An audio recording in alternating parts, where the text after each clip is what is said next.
뭐 문재인은 빨갱이다. 뭐 이런 식으로 또 대서특필할 테니까. 그래서 그것만은 막아야 된다. 공중파 공영방송이 선거에 간접적으로 개입할 수는 있어요. 이를테면 정보 제공 차원에서. 근데 이거는 가담하는 거지. 저는 지금도 이게 댓글 공작과 같은 경로로 국정원 아니면은 마카오에 있는 김정남이 말레이시아 어느 호텔에서 묵고 있는지를 알 수가 없거든요. 국정원 아니면. 그래서 전 국정원의 댓글 공작과 같은 틀 속에서 이루어진 공작이라고 보는데 여하튼 그 내용을 트위터를 통해서 대선 3일 전 새벽 2시 반인가 올렸더니 30분 뒤에 한 50개 매체에서 쫙 받아 썼더라고요. 그리고 바로 인사위원회가 열렸어요. 참. 품위 유지 위반. 그래서 이제 인사위 기다리는데 대선이 다가오고 저기서 우리 문재인 후보가 지면 저는 이제 해고네. 그러니까 저한테 직접적으로 이해관계가 부합하는 선거였기 때문에 선거 지고 나서 2배는 더 슬펐죠. 그래서 해고가 바로 됐어요. 대통령 취임하기도 전에 그냥 당선인 신분 때 해고됐죠. 완전 괘씸죄 해고네. 네. 원래 성격이죠. 기자인데 내가 가오빠진 죽어도 못해. 양심에 찔린 짓은 안 해. 열고죠. 뭐 그렇게 거창한 건 아니고 양심까지는 안 가고요. 이게 MBC는 그냥 언론사가 아니잖아요. 이게 공영방송입니다. 공영방송이 국가의 재산이고 국민의 주인이 국민이거든요. 저는 회사라고 생각해 본 적이 한 번도 없어요. MBC가. 회사 아니죠. 여기는. 그 언론 기관이고 동시에 워낙 영향력이 크기 때문에 감시의 대상이기도 한 거죠. MBC의 C가 코퍼레이션인 게 바로 그거잖아요. 법인이잖아요. 네. 그런 관점, 공익법인. 그렇죠. 네. 그래서 이거는 MBC를 활용해서 우리가 언론 활동을 하되 MBC의 경영진을 위해서 복무하는 건 안 되는 거죠. 국민만 바라봐야 되는 것이고. 그러다 보니까 제가 내부 고발을 한 6번인가 했어요. MBC의 비자금 조성하는 걸 고발한 적도 있어요. 그래서 MBC 광고부장이 해고가 돼가지고 그분은 꼭 비 오는 날만 되면 죽인다고 전화를 주셨어요. 비 오는 날만 되면. 만약에 내가 경영자인데 이성호 기자 같은 사람 하면 힘들겠다. 그래도 저는 MBC 정말 그렇죠. 그래서 사랑했고 저 같은 또라이 기자를 품어주고 제가 거기서 뭐 징계도 많이 받긴 했지만 또 제가 보도 내려면은 막 이렇게 아부도 잘해요. 제가 정말. 그렇지. 구슬려야지. 네, 거슬려서 막 청소도 하고 막 해서 여하튼 보도하게끔 해주시고 그런 과정에 노조가 이제 도움도 주시고 그래서 정말 고맙죠. 제가 기자 일할 수 있도록. 근데 다시 안 들어가실 거냐고요. 어쨌건 뭐. 근데 아까 주어진다면. 이제 다시 답변 드리면 그렇게 해서 잘렸는데 계속 정지 6개월을 계속 이어서 받았어요. 그래서 그때 이제 제가 박근혜 최순실 게이트를 상당히 취재한 상태였기 때문에 그걸 영화로 만들고 있었어요. 그거 7시간? 대통령 7시간이라는. 그때가 이제 2년 전인데 다시 징계가 나와서 나가서 빨리 영화를 만들어야겠다 해서 해고를 했죠. 제가 사표를 냈죠. 그러면 다시 복직할 수는 없는 거예요. 자기가 사표되고 나왔기 때문에. 근데 우리 변호사님 말씀으로는 그건 강제 그 2번이나 연거푸 복직 뒤에 중징계를 때렸기 때문에 이거는 사실상 강제 퇴사로 보는 게 맞다 이렇게 말씀을 하시던데 일단 기계적으로 보면 자동 복직 대상자는 아닌 거죠. 정말 이제 공영방송이 정상화돼서 나중에 뭐 지금 당장은 아니라도 나이가 있으니까 한 5년 10년 후에 MBC 사장 이상호 보는 건 어떨까요? 그럼 MBC가 어떻게 변해 있을까요? 나 지금 정말 궁금하고요. MBC는 진짜 우리 최승호 선배나 박성재 기자 선배나 진짜 좋은 경영자 후보들이 많아요. 저는 취재하는 거는 좀 즐기고 잘할 수 있을 것 같은데 열심히 하면 경영은 이렇게 크게 아울러서 이렇게 할 수 있는 분들이 해야 되는 거 아닌가 싶기도 해요. 덕담을 이렇게 진작에 받으시면 또 내가 아니 그만큼 MBC가 정상화만 되면 유능하고 좋은 자원들이 많다는 걸 말씀드리고 싶었던 거죠. MBC에 대한 사랑이 각별한 저 입장에서도 MBC 정상화 바라겠고요. 어쨌든 김광석으로 잠깐만 더 돌아가 볼게요. 김광석 씨의 그 억울한 죽음은 제 개인적인 얘기 하나 드리고 싶어요. 네. 저도 세월호 사건에 대해서 이만큼 이야기를 했던 이유는 뭐 나이 차이는 좀 있지만 저 딸이 지금 초등학생이거든요. 초등학생인 딸이 그런 상황이 됐을 경우에 어땠을까라는 생각으로 접근 지금까지 해왔거든요. 돌아버리죠. 네. 똑같은 상황이라면. 저는 그리고 장모님이 일본에 사셨는데 장모님 의문사를 당하셨어요. 불과 몇 년 전에. 근데 일본에 사시기도 했고 그분이 돈이 굉장히 많은 분이었는데 주위에 금전 관계도 꽤 있었어요. 그러니까 빌려준 돈이 우리나라 돈으로 수십억쯤 되고 갖고 있는 폐물만 해도 한 수억 원어치 되는 정도의 그런 분이셨는데 정황적으로 보면 그중에 관계자인 수양 딸이라고 하는 사람이 죽인 게 맞아요.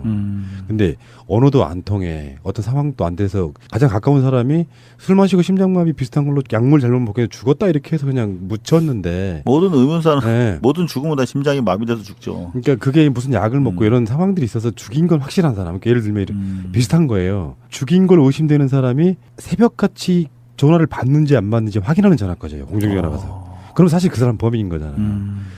근데 어떤 법적인 힘도 없고 그리고 오죽했으면 제가 아는 사람이 있는 SBS의 이 방송에다가 제보도 같이 하고 좀 알아봐달라고 이야기도 좀 하고 근데 그렇게 의문사를 당하면 가족 입장에서는 미쳐버리는 거예요. 한이 맺히는 거죠. 그럼요.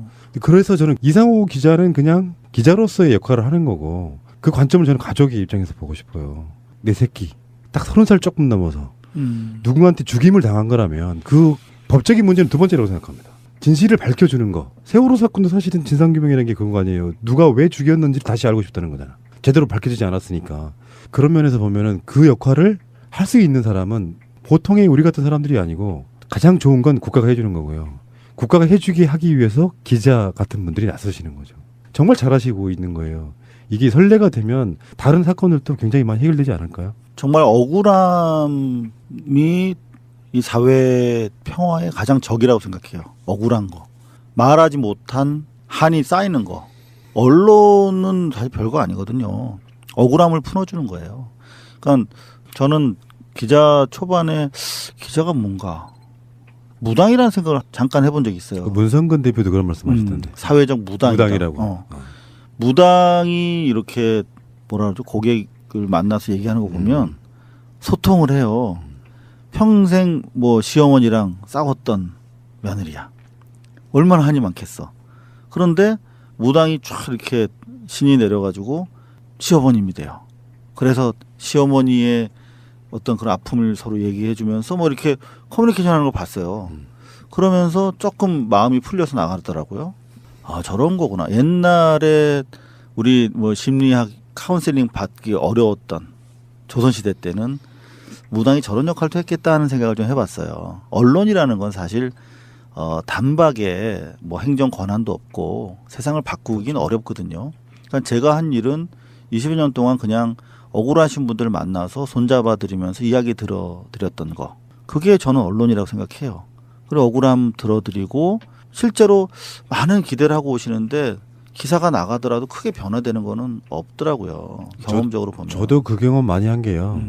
우리 5대 목표 중에 하나가 소수약자들한테 마이크 빌려주자 이거였거든요. 실제로 어떤 것이 다루지 않던 이야기들을 다뤄서 최근에 해결되는 것들 많아요. 가습기. 그것도 우리가 최초 인터뷰였어. 당장 일주일에 한 번 방송 내는 걸로는 그분들 마이크 빌려줄 공간이 없어요. 네. 근데 우리는 공간이 되게 많은 방송이었기 때문에 사실 그렇게 알려지지 않은 사건 내면 많이 듣지도 않아요. 그러니까 말씀하신 게 공감이 된 게 크게 반향이 오는 건 아닌데 내가 억울했던 사건 예를 들면 아까 제가 말한 장모님 사건 같은 걸 누가 마이크 빌려주면 그 억울하고 오심나는 지점을 다 말할 것 같거든요. 일단 그렇게 해줌으로써 뭔가 일단 조금이라도 치유가 되는 측면이 있더라는 거죠. 그렇죠. 그리고 그분들이 일단 심리적으로 편해지시고 그만큼의 억울함이 발언되면 전 질량 보존의 법칙처럼 그게 없어지지 않는다고 생각해요. 사람이 양심을 가진 이 환경을 가지고 있잖아요, 우리가. 그러면 그 억울함을 우리가 나눠서 공유하게 돼요. 그 아픔이 맞아요. 사라지지 않고 그 눈물이 땅에 스며들지 않고 우리 가슴 속에 전달되면 그게 결국은 점차 조금씩 세상을 바꾼다. 근데 MBC에 있을 때는 제가 되게 큰 카메라를 들고 다녔잖아요. 그러니까 그런 거 제가 조금만 노력하면 더 많은 사람들한테 그 아픔이 공유되고 억울함이 알려지고 하면서 좀 더 이렇게 효과적으로 개선되는 거를 보면서 잠을 잘 수가 없었죠. 왜냐하면 내가 좀만 더 하면 더 억울한 사람들 더 만날 수 있으니까. 그래서 동료들한테 왕따를 많이 당했어요. 그랬을 것 같아요. 네. 조직에 익숙한 사람들은 설친다고. 기자 사명은 저 별로 없어요.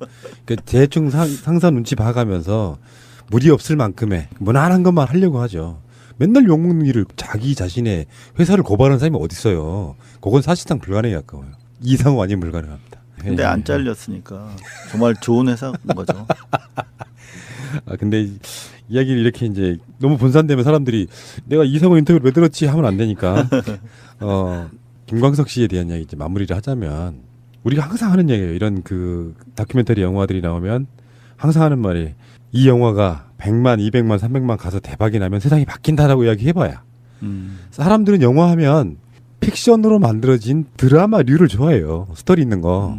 배우들이 연기하는 거. 다큐멘터리 영화가 성공하기는 사실 진짜로 힘들긴 해요. 근데 이분이 제가 보기엔 약간 좀 미친 것 같아요. 다이빙별도 그렇고 지금 김광석도 그렇고 제 3편이 대통령 7시간이라는 거 아닙니까? 가편집 끝났다면서요. 네. 이런 것들 돈 안 되는 것만 열심히 하시는데 문제는 우리들 머릿속에 패러다임을 바꿔야 됩니다. 뭔가 세상을 바꾸려고 만드는 영화예요. 언론이 다이빙별 이야기를 해주면 영화로 만들 필요가 없어요. 언론이 안 다뤄줘서 그런 거죠. 김광석도 마찬가지라고 생각이 들고요. 근데 김광석 영화는 지금 멀티플렉스에 걸린 것도 있죠. 네네. 다이빙보다 좀 낫죠. 그때에 비하면 많이 걸어주고 계시죠. 네. 물론 시간대는 좀 많이 좀 불편하고 상영 안 하는 날도 있고 해서 좀 찾아보셔야 되는데 거기에 그때 비하면 많이 극장은 열려 있죠. 지금 목표가 한 100만 좀 들었으면 좋겠습니다. 기본적으로 지금 김광석 법이 이제 이달 중으로 발의가 되는데 아시겠지만은 율사 출신 의원들이 이제 특히 자한당 쪽에 많고 그런 분들한테는 이게 형사소송법을 공소시효를 철폐한다는 게 소급 입법. 일종의 특별법이죠. 네, 특별법이란 말이에요. 그러니까 난색을 표명할 가능성이 높아요. 따라서 옛날 촛불 때처럼 이게 압력이 있어야 된다는 거죠. 국민적 여론이. 근데 영화를 통해서밖에 지금 그거를 여론을 좀 호소할 수 있는 방법이 그러네요. 없어서 영화를 좀 봐주셔야 되는데 일단 뭐 헐리우드 대작들이 좀 많이 나와 있고 그리고 김광석은 사실 20, 30대는 이렇게 좀 친근감이 있는 가수는 아닌 것 같아요. 지금 보니까. 그래서 지금 빠른 속도로 극장 문이 많이 닫히고 있어서 사실 추혜선 의원이 더 걱정하더라고요. 이거 이거 통과가 되려면은 좀 영화가 좀 살아 있어야 되는데 뭐 이런 걱정을 하셔서 제가 책임이 좀 무겁습니다. 사실은 그 여론으로 이겨보자 이거잖아요. 예. 영화에 뭐 10만 넘겼다, 50만 넘겼다, 100만 넘겼다 하는 것 자체가 압박이 되거든요. 그럼요. 그 구체적인 수치가 안 해줄 수가 없는 부분.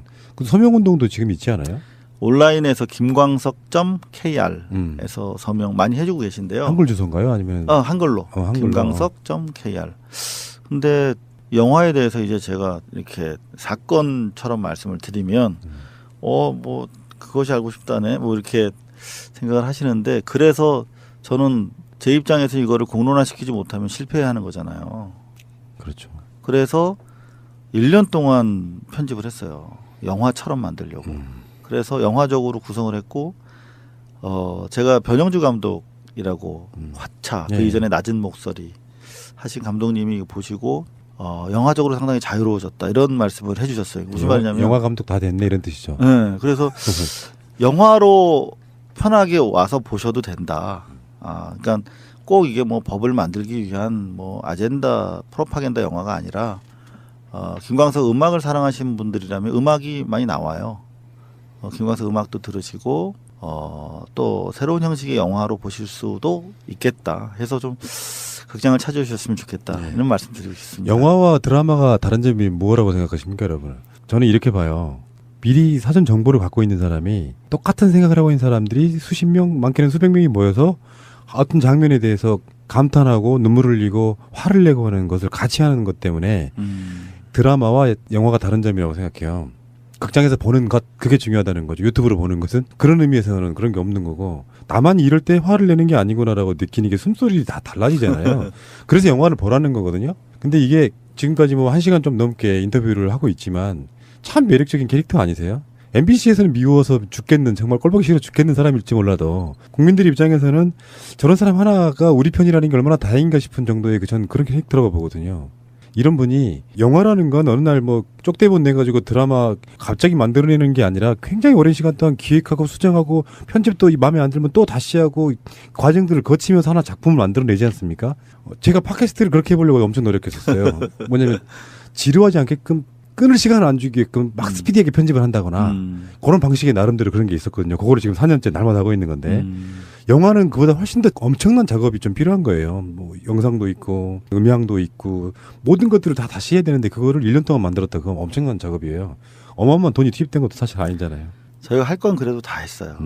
그러니까 영화로서 메시지로서 이러니까 봐주십시오가 아니라 영화로서 함께 공감하실 수 있도록. 왜냐하면 제가 다이빙벨이라고 하는 영화를 만들 때는 사실 영화에 대한 이해도 부족하고 짧은 시간 한 2달 만에 서둘러서 영화제 마감 때문에 제출해야 됐기 때문에 더구나 이게 우리 세월호 아이들과 관련된 영화라서 어떤 영화적인 멋을 부린다거나 편집으로 장난을 하지 말자는 그런 또 가이드라인도 있었고 해서 그 영화가 파장을 불러일으켰던 데 비해서 영화적 완성도란 측면에서는 사실 제 스스로도 좀 이건 이렇게 했으면 좋았겠다라는 생각도 들고 한 부분이 있어서 이번에 어찌됐든 간에 2번째로 만든 영화이기 때문에 영화적으로도 좀 볼만했다. 김광석이라고 하는 그런 아픔을 담고 있지만 아픔에 그치는 것이 아니라 어떤 다른 영화적인 볼거리, 느낌 공유할 수 있는 그런 노력을 좀 했다는 부분을 좀 말씀드리고 싶어요. 예. 네. 제가 자꾸 예고편 음성 좀 들려드려 볼게요. 상당히 충격적인 내용이고 방아쇠가 될 만한 어떤 일이 있었을 거예요. 죽음이나 어떻게 좀 밝히든가. 기자면 그런 사실을 알게 되고 그때부터 엄청 격하게 싸움을 했어요. 비자를 못 준다는 이유까지 설명을 한 거죠. 나는 이혼할 거라고. 지친 그대 곁에 머물고 싶지만 나는 당신과 함께하는 것이 운명이라고 믿고 있어요. 방아쇠가 될 만한 어떤 일이 있었을 거예요. 그런 사실을 알게 되고 그래서 충격을 많이 받은 것 같아요. 난 그런 적 없다라고 한 게 아니라 그런 자료는 없다라고 해버리시. 집안에다가 그렇게 숨기기로 했다는 거고. 아니 숨긴다는 말이 되나요? 뭐라고 기도하셨어요? 재미있다.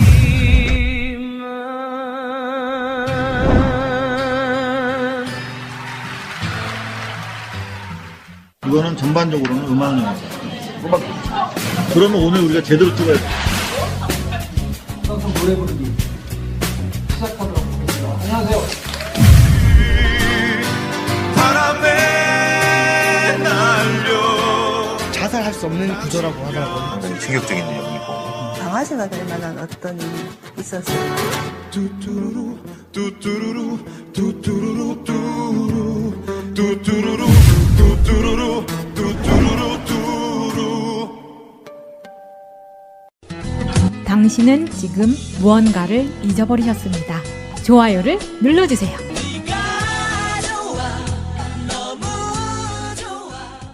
자, 들어보셨죠? 그 영화 김광석 포스터를 보면요. 이상호 기자가 아마 그 빌딩 위에 무슨 몇 층을 쳐다보는 것 같은 장면이에요. 근데 거기서 표정에 뭐가 느껴지냐면은 취재하려다 실패한 거야. 그 표정으로 이렇게 아쉽고 뭔가 좀 서운하고 뭔가 좀 분노스러운 표정으로 위를 쳐다봅니다. 그 어떤 장면입니까? 제가 생각했을 때 영화에서 제일 중요한 부분 중에 하나라고 생각하는데 어머님 만나고 나오는 장면이에요. 그랬었군요. 김광석 씨 어머님이 가장 진실을 원했던 분이죠. 그렇겠죠. 근데 저랑 항상 만나고 그러셨는데 이제 돌아가시 전쯤에 치매가 오셨어요. 저도 못 알아보실 정도로. 근데 돌아가 그 와중에도 아들 죽음의 비밀을 밝혀달라고 부탁을 하셨어요. 근데 이게 제가 자신 없는 거를 밝혀드리겠다고 말할 수는 없잖아요. 그래서 계속 밝혀달라고 그러시는데 대답을 못하고 나오기 직전에 제가 꼭 밝혀드릴게요. 그렇게 약속을 하고 나오는 장면이에요. 그런데 저로서는 과연 이 약속을 지킬 수 있을까? 어머님이 얼마나 더 살아계실 수 있을까? 참 어떻게 해야 되나? 뭐 그런 만감이 교차하는 가운데 어머님을 이렇게 바라보고 있는 장면인데 저 장면 때문에 욕을 많이 먹었죠. 왜요? 왜 영화 김광석인데 왜 네 얼굴을 갖다 썼냐? 근데 사실 뭐 그런 말씀 충분히 하실 수 있다고 생각해요. 사실은 김광석을 쓰고 싶었어요. 근데 김광석 얼굴과 모든 노래 저작권이 다 초상권, 네네 성명권까지 부인 서예순 씨가 갖고 계세요. 서예순 씨가 자기의 이익과 부합하지 않는 부분에 대해서는 허가하지 않고 계시기 때문에 어쩔 수 없이 이제 영화 한 장면 속에 나타나 있는 저의 모습을 쓴 건데 많이 뭐 혼나도 어쩔 수 없죠. 다른 대안이 없었어요. 그래서 이제 중요한 거는 뭐 여러 가지가 있겠죠. 영화가 대박이 나야 되는 이유도 있고, 그리고 그 영화가 대박이 나서 또 만들어지는 법의 문제도 있고, 진실을 규명하는 문제도 있고, 이게 복잡하게 얽혀 있는 건데요. 관객들은 가서 영화만 봐주면 돼요. 팟캐스트 평균적으로 들어주는 청취자분들만 내셔도 다큐멘터리 영화로는 순위권 안에 들 만큼 히트했다 이렇게 할 수 있는 부분이에요. 접근성만 좀 있다면. 네. 그래서 저는 이제 그 김광석 영화가 그런 생각을 한번 해봤어요. 이상호 기자님 이제 오시기 전에. 이 영화가 8월 30일 날 개봉했잖아요. 지난주에. 네. 8월 30일에 개봉했는데 이 영화가 김광석 씨 사망했던 1월 6일까지만 극장에 걸려도 성공이다. 저는 그렇게 보거든요. 그거는 꿈 같은 일이죠. 그러니까 그게 많은 관객들이 폭발적으로 들어오진 않아도 스테디셀러처럼 계속 들어오면서 극장들이 그 관을 없앨 수 없게끔 만들어줘서 1월 6일까지 극장 생각이 운동 같은 거 한번 해보면 좋겠어요. 그래서 계속해서 다른 가족이나 친척들 중에 왜 흔히 말하는 뭐 4050 지금 현재 세대들은요 김광석 그러면 누구나 다 아파하고 공감하는데 매체 홍보력이 떨어지기 때문에 보통 동네에 가면 김광석이라는 영화가 나왔는지를 몰라요. 네, 잘 모르세요. 입소문으로 막 내서 내년 김광석 씨 돌아가신 1월 6일까지 극장에 걸려 있게 하면 얼마나 행복한 일이겠습니까? 의미도 있을 것 같고. 사실 일주일 이제 막 됐는데 벌써 극장이 한 3분의 1 정도 닫혔어요. 30% 남았어요, 지금. 근데 말씀하신 것처럼 다이빙벨 때는 15개 극장 가지고 했기 때문에 지금 아직까지 한 60개 남아 있거든요. 그건 되게 감지덕지한 마음이 있어요, 사실. 그리고 또 좋은 영화들이 많이 나오고 있기 때문에 욕심 부릴 수는 없지만 그래도 김광석이라고 하는 아젠다, 김광석 법까지 아울러서 이 불씨를 지켜야 되는데 정말 1월 6일까지 단 한 곳의 극장에서라도 지속적으로 상영될 수 있다고 하면 정말 좋겠다는 생각이 드네요. 근데 그보다는 1월 6일에는 이미 그 전에 더 많은 분들이 봐주셔서 김광석 법이 통과되고 범인이 잡혀서 1월 6일에는 김광석 잔치를 할 수 있으면 제일 좋겠다는 생각이 듭니다. 네. 그때도 영화는 계속 되고 있다면 더 좋을 것 같아요. 그러니까요.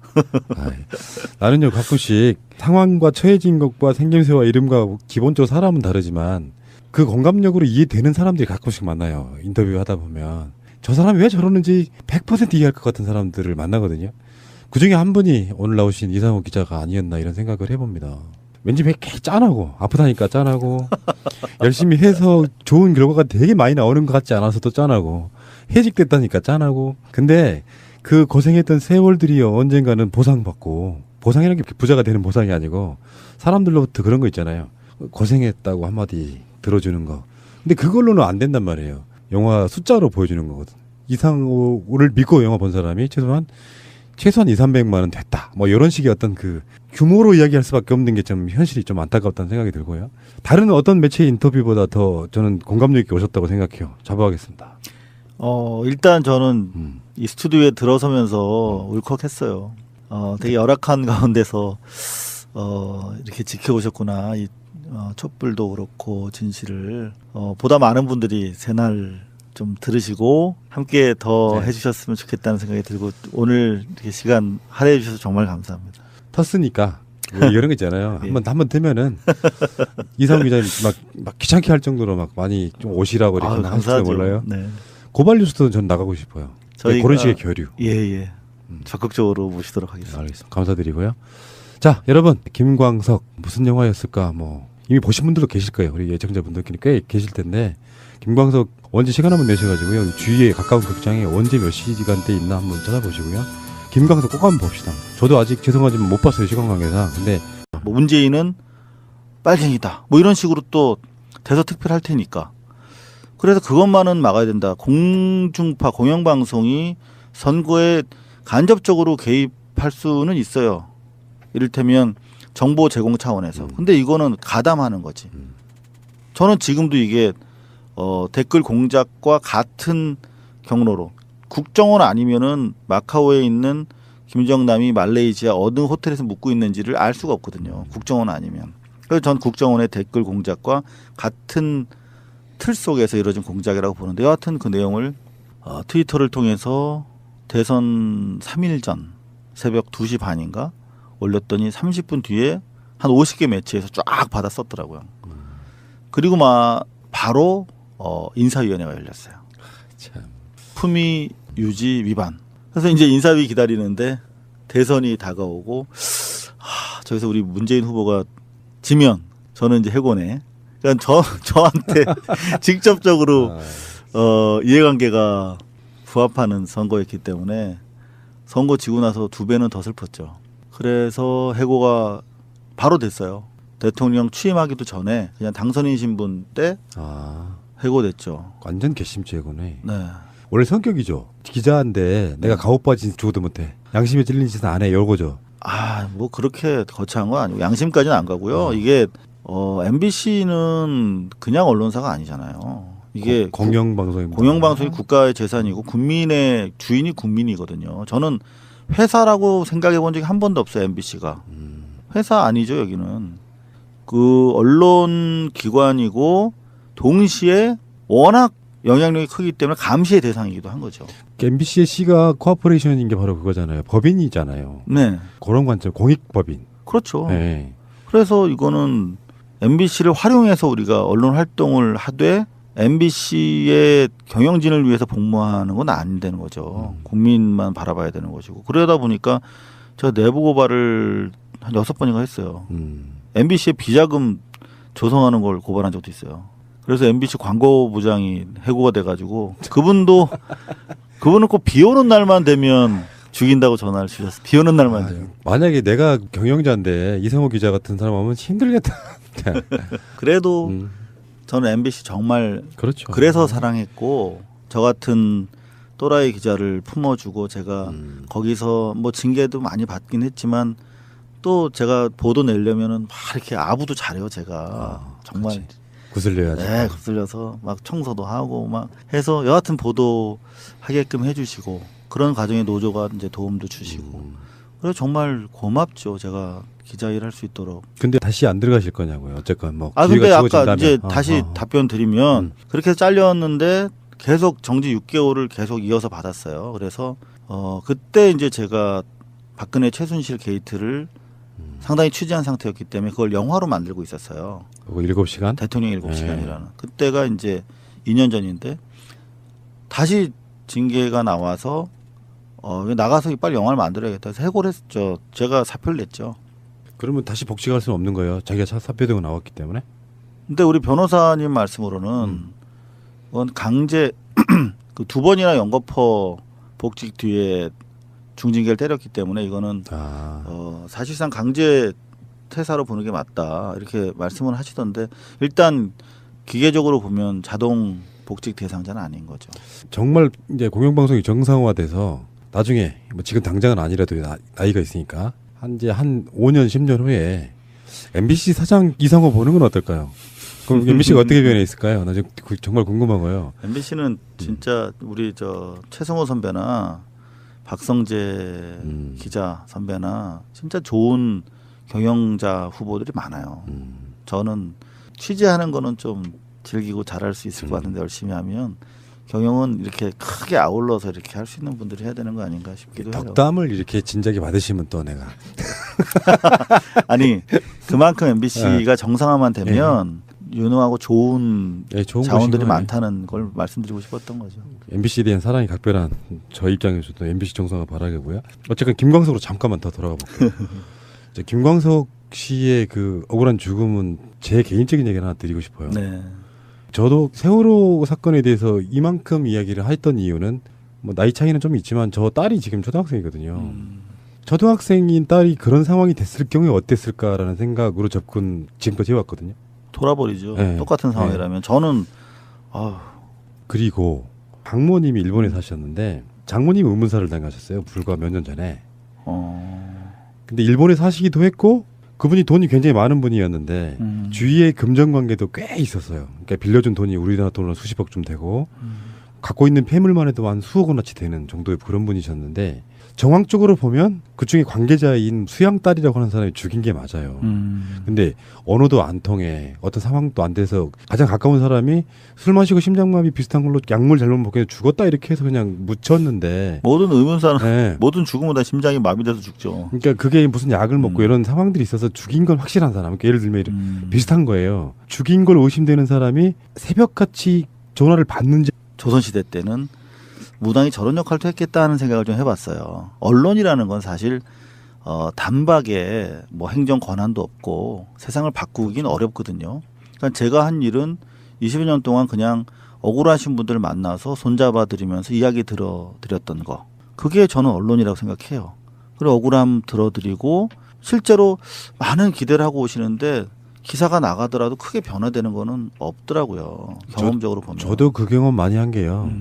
우리 5대 목표 중에 하나가 소수약자들한테 마이크 빌려주자 이거였거든요. 실제로 어떤 것이 다루지 않던 이야기들을 다뤄서 최근에 해결되는 것들 많아요. 가습기. 그것도 우리가 최초 인터뷰여서. 당장 일주일에 한 번 방송 내는 걸로는 그분들 마이크 빌려줄 공간이 없어요. 네. 근데 우리는 공간이 되게 많은 방송이었기 때문에 사실 그렇게 알려지지 않은 사건 내면 많이 듣지도 않아요. 그러니까 말씀하신 게 공감이 된 게 크게 반향이 오는 건 아닌데 내가 억울했던 사건, 예를 들면 아까 제가 말한 장모님 사건 같은 걸 누가 마이크 빌려주면 그 억울하고 의심나는 지점을 다 말할 것 같거든요.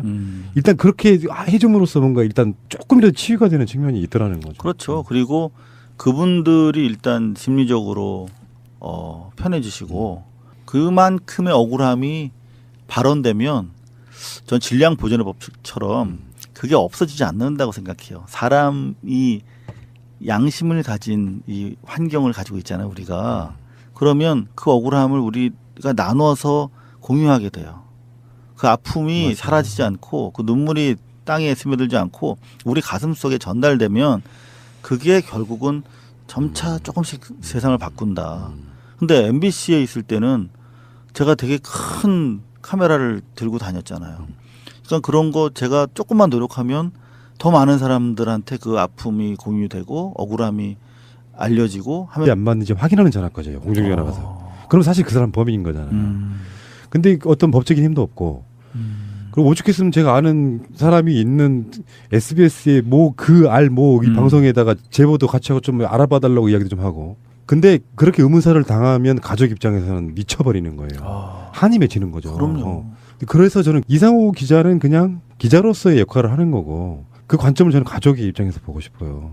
내 새끼 딱 30살 조금 넘어서 누구한테 죽임을 당한 거라면 그 법적인 문제는 두 번째라고 생각합니다. 진실을 밝혀주는 거. 세월호 사건도 사실은 진상규명이라는 게 그거 아니에요. 누가 왜 죽였는지 다시 알고 싶다는 거잖아. 제대로 밝혀지지 않았으니까. 그런 면에서 보면은 그 역할을 할 수 있는 사람은 보통의 우리 같은 사람들이 아니고 가장 좋은 건 국가가 해주는 거고요. 국가가 해주게 하기 위해서 기자 같은 분들이 나서시는 거죠.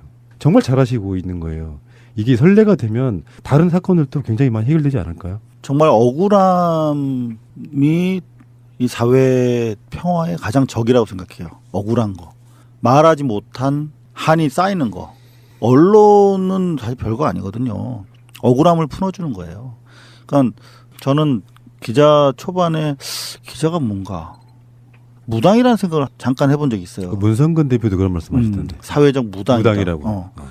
무당이 이렇게 뭐라 그러죠? 고객을 만나서 얘기하는 거 보면 소통을 해요. 평생 뭐 시어머니랑 싸웠던 며느리야. 얼마나 한이 많겠어. 그런데 무당이 쫙 이렇게 신이 내려가지고 시어머님이 돼요.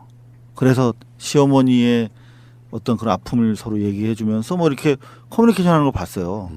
그러면서 조금 마음이 풀려서 나가더라고요. 아, 저런 거구나. 옛날에 우리 뭐 심리학 카운셀링 받기 어려웠던